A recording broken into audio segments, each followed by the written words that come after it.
So last time we positioned the image of the rabbit over the chick and we used the opacity tool to make sure it was in the right place. We can still adjust it later, but this will stand us in good stead. So now what we need to do is we need to make the background around the rabbit disappear. We're going to do this as we started to do last lesson using a layer mask. We select layer, raster mask, and we say reveal all. And then we can get our paintbrush and we start to paint black, so make sure we've got black up here. If you don't have black up here, you can select this button here, it will turn it to black and white, and then we can swap the colours. We can swap the colours back and forth like so. So let's paint some black. Now we're going to want a larger brush like so. Let's go even larger than that. And I am going to just paint over this. Now remember, if we paint too much, we can undo or we can simply shift back to white.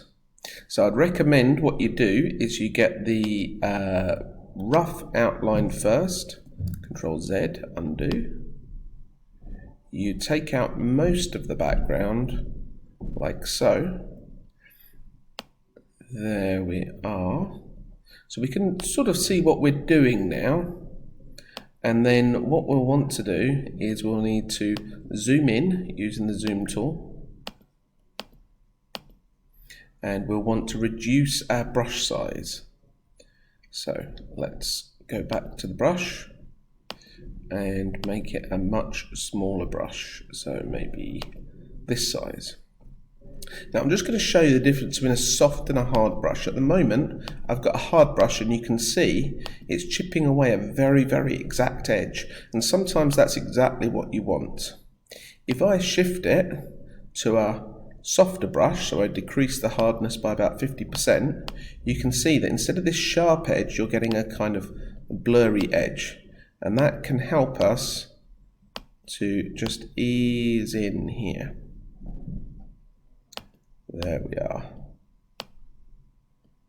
And we can just get rid of the bits as we go, and we can use the hand tool to pan around and go back to the brush tool and just take it out bit by bit, just like that. Might benefit from some recolouring down here. So if I then zoom out, you can see that it's starting to look okay. We still have this bit where the fur really doesn't match, and we're going to have a look at how to do that in our next video.